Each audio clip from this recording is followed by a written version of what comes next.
Det er en solrig eftermiddag, og du kører ind på en tankstation, tager pistolen og fylder tanken på mindre end 3 minutter. Du tænker ikke over det. Det er rutine.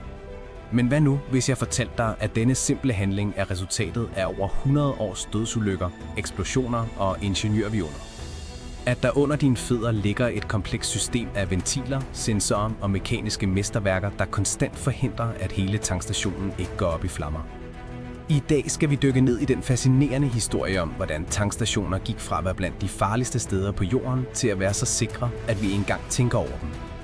Dette er historien om den 100-årige kamp for at mestre tankstationer, og du vil aldrig se dem på samme måde igen. For at forstå det ingeniørmæssige mirakel, der er moderne tankstationer, skal vi rejse tilbage til en tid, hvor de slet ikke eksisterede. Vi taler om tiden før biler dominerede vejene. En tid, hvor petroleum var den primære brændstof til lamper og komfurer i folks hjem. Når man havde brug for petroleum, gik man til den lokale isenkræmmeren, hvor en ansat bogstaveligt talt hældte væsken direkte fra en stor beholder og ned i kundens egen dunk. Det var primitivt, det var ineffektivt, og som vi snart skal se, var det ekstremt farligt. Da de første biler begyndte at dukke op på gaderne i slutningen af 1800-tallet, fortsatte denne primitive metode. Kunden købte petroleum i en dunk på isenkræmmeren, bragte den ud til sin bil og hældte indholdet i tanken ved hjælp af en simpel trakt. Forestil dig besværet. Forestil dig faren. Her står du med en åben beholder fyldt med brandfarlig væske. Du hælder den med rystende hænder gennem en trakt, mens petroleum skvulper over kanten og ned på jorden omkring dig. En enkelt gnist for en forbipasserende vogn, en cigaret smidt væk af en forbipasserende, og hele scenen kunne forvandle sig til et flammehav på sekunder. Det var i denne kontekst, at den amerikanske opfinder Sylvanus Bowser trådte ind på scenen. Bowser var ikke en stort navn i historien, men hans opfindelse skulle komme til at revolutionere hele måden, vi tankede køretøjer på. Han udviklede den første brændstofpumpe, en hånddrevet mekanisme, der på genial vis løste flere problemer på én gang. Pumpen fungerede ved, at brugeren drejede et håndtag, som pressede petroleum fra dens beholder gennem en envejsventil og ud gennem et mundstykke i toppen. Det smukke ved designet var dets præcision. En fuld omdrejning af håndtaget dispenserede præcis 1 gallon brændstof. Ikke mere, ikke mindre. Dette var den første gang, nogen havde standardiseret processen med at sælge brændstof. Disse tidlige Bowser-pumper begyndte hurtigt at dukke op på gadehjørner i byer over hele Amerika. Nu kunne bilister trille hen til en pumpe på gaden, hvor en ansat ville dreje håndtaget og fylde deres tank. Det var utvivlsomt en forbedring, men der var et grundlæggende tillidsproblem. Kunderne havde ingen måde at verificere på, at de rent faktisk fik den mængde brændstof, de betalte for. Forestil dig at betale for 5 gallon, men kun modtage 4. Hvordan vil du engang nogensinde vide det? Løsningen kom i form af den synlige brændstofpumpe. En opfindelse, der var lige så simpel, som den var genial. I stedet for at pumpe brændstoffet direkte ind i bilen, pumpede betjenten først brændstoffet op i en stor glastank, monteret på toppen med pumpen. Denne tank havde tydelige målinger på siden, så både betjenten og kunden kunne se præcis, hvor meget brændstof, der blev dispenseret. Når den korrekte mængde var nået, åbnede betjenten simpelthen en ventil, og tyngdekraften tog over og lod alt brændstoffet dræne ned i kundens bil. Det var en perfekt løsning. Gennemsigtighed bogstaveligt talt bygget ind i systemet gennem glas. Disse små pumper ved kantstenen fungerede acceptabelt i branchens barndom. I år 1900 var der kun omkring 8.000 biler i hele USA. Det var et eksklusivt marked, nærmest en nyhed. Men de næste 12 år skulle ændre alt. I 1912 var antallet af biler eksploderet til 1,2 millioner. Pludselig var biler ikke længere en sjældenhed, de var overalt. Gaderne myldrede med Model T'er og andre køretøjer, og hele infrastrukturen omkring brændstof var fuldstændig uforberedt på denne revolution. Trafikpropper begyndte at bygge sig op omkring hver eneste pumpe. Forestil dig scenen. Bilister i kø, der strækker sig ned ad blokken, alle ventende på deres tur ved den ene lille pumpe på hjørnet. De små 50 gallon tanke, der var bygget ind i disse pumper, kunne simpelthen ikke klare efterspørgselen. Men værre end ulemperne var sikkerhedsrisiciene. Alt dette brændstof blev opbevaret over jorden, ofte i metalcontainere, der kogte i solen. Med hundredvis af biler, der passerede forbi hver dag, og utallige gnistre fra motorer og eksosrør, var det kun et spørgsmål om tid, før noget gik katastrofalt galt. Og katastrofer skete. Eksplosioner og brande var tragisk almindelige ved disse tidlige pumpestationer. I 1913 tog Gulf Oil Company et dristigt skridt. Det skulle definere tankstationsindustrien for de næste 100 år. De åbnede verdens første dedikerede tankstation i Pittsburgh, Pennsylvania. Det var ikke bare endnu en pumpe på et gadehjørne. Det var en komplet gennemtænkning af hele konceptet. Deres løsning var lige så simpel, som den var revolutionerende. Flyt brændstoffet under jorden. I stedet for en enkelt pumpe med en lille tank, installerede Gulf Oil en meget større opbevaringstank, begravet dybt under jorden. For denne underjordiske tank førte rør op til 6 separate pumper, arrangeret på overfladen. Det betød, at flere biler kunne fylde op samtidigt, hvilket dramatisk reducerede ventetiderne. Men mere vigtigt, ved at flytte brændstoffet under jorden, blev det afkølet naturligt af jorden omkring det, hvilket reducerede dampdannelsen og dermed risikoen for eksplosion. På dens første dag solgte denne banebrydende tankstation kun 30 gallon petroleum. Det var nappe en imponerende start, og ejerne kan have tænkt over, om hele projektet var en fejltagelse.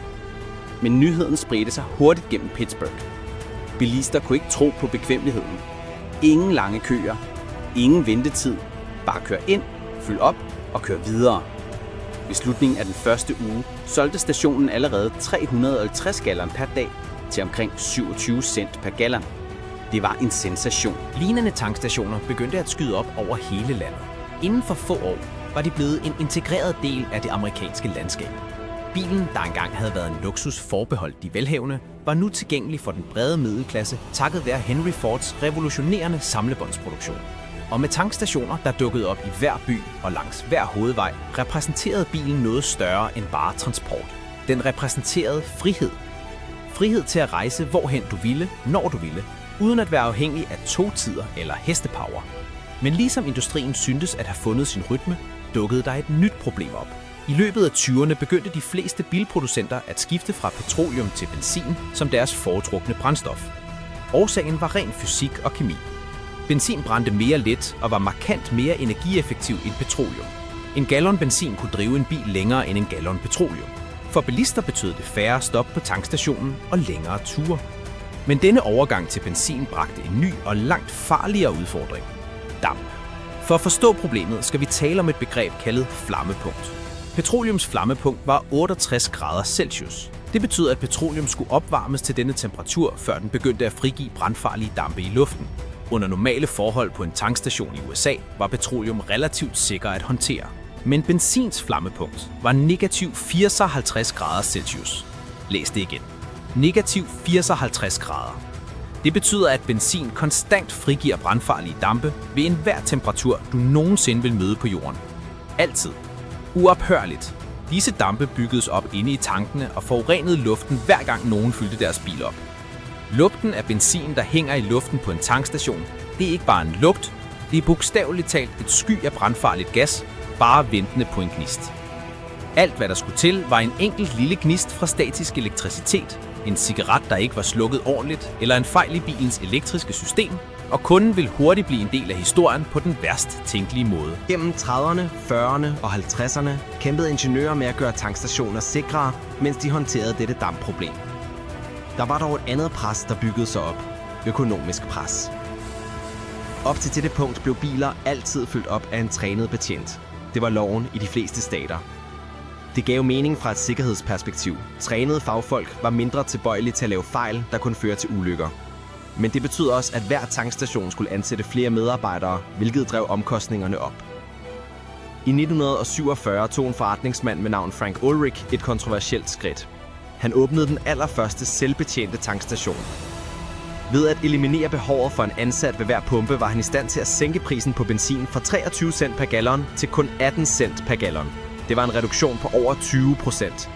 For bilister, der fyldte deres tank flere gange om ugen, kunne den besparelse løbe op i betydelige beløb over et år. Men tanken om at lade ukyndige kunder håndtere deres egen benzin virkede farlig for mange. Myndighederne var bekymrede, og med god grund. I de første selvbetjente stationer var der ingen måde for kunderne at vide, hvornår deres tank var fuld. Resultatet var forudsigeligt. Benzin ville ofte løbe over kanten af tanken og spredes over tankstationens gulv, hvilket skabte en endnu større brandfare end før. Selvbetjente stationer blev hurtigt forbudt i de fleste af landet. Løsningen på dette problem kom i form af den automatiske afbryderventil. En så simpel, men elegant mekanisk opfindelse, at det er forbløffende, at det ikke blev opfundet tidligere. Inde i benzinpistolens dyse placerede ingeniøren en lille mekanisk flyder, Når bilen blev fyldt op, og benzinniveauet i tanken steg til toppen, ville denne flyder stige med niveauet. På et bestemt punkt ville den udløse en mekanisme, der øjeblikkeligt lukkede for benzinstrømmen. Pludselig kunne selv den mest uerfarne kunde fylde deres bil op, uden at spilde en dråbe. Men dybt under jorden var der stadig et massivt problem, der troede med at forvandle hver tankstation til en tikkende bombe. Inde i de enorme opbevaringstanke byggede benzindampe sig op og dannede et lag af brandfarlig gas øverst i tanken. Når det blev tid til at genfylde tankene, hvilket skete hver anden eller tredje dag afhængigt af stationens travlhed, ville denne damp blive skubbet ud i atmosfæren efterhånden som ny benzin strømmede ind. Forestil dig scenen. En tankbil tilsluttede en ventil på overfladen, der pumper tusindvis af gallon benzin ned i en underjordisk tank. Efterhånden som tanken fyldes, stiger trykket, og alle de brandfarlige dampe, der har opbygget sig, blev tvunget op og ud i luften. Det var en almægtig brandfare, der ventede på at blive antændt. Oven i dampproblemet var der materialeproblemet. De tidlige underjordiske tanke var lavet af stål, som er et fremragende materiale til mange formål, men ikke når det er begravet under jorden og fyldt med korrosive kemikalier. Over tid vil disse ståltanke ruste og korrodere. Små huller vil dannes, og benzin vil begynde at ligge ud i jorden omkring den. Dette forurenede ikke kun grundvandet, det skabte også underjordiske lommer af benzindampe, der kunne trænge op gennem sprækker og potentielt antændes. I dag er de underjordiske benzintanke mekaniske vidunder, fyldt med snesevis af skjulte ingeniørdetaljer, der alle arbejder sammen for at gøre dem sikre. Lad mig tage dig igennem hele systemet fra bunden af, så du kan værdsætte den elegance, hvormed moderne tankstationer fungerer. Vi starter med selve tanken. I stedet for stål er moderne tanke lavet af fiberglas, et materiale, der er immunt over for korrosion og kan holde i årtier uden at nedbryde. Men det er kun begyndelsen. Men dybt under jorden var der stadig et massivt problem, der troede med at forvandle hver tankstation til en tikkende bombe. Inde i de enorme opbevaringstanke byggede benzindampe sig op og dannede et lag af brandfarlig gas øverst i tanken. Når det blev tid til at genfylde tankene, hvilket skete hver anden eller tredje dag afhængigt af stationens travlhed, ville denne damp blive skubbet ud i atmosfæren efterhånden som ny benzin strømmede ind. Forestil dig scenen. En tankbil tilsluttede en ventil på overfladen, der pumper tusindvis af gallon benzin ned i en underjordisk tank. Efterhånden som tanken fyldes, stiger trykket, og alle de brandfarlige dampe, der har opbygget sig, blev tvunget op og ud i luften. Det var en almægtig brandfare, der ventede på at blive antændt. Oven i dampproblemet var der materialeproblemet. De tidlige underjordiske tanke var lavet af stål, som er et fremragende materiale til mange formål, men ikke når det er begravet under jorden og fyldt med korrosive kemikalier.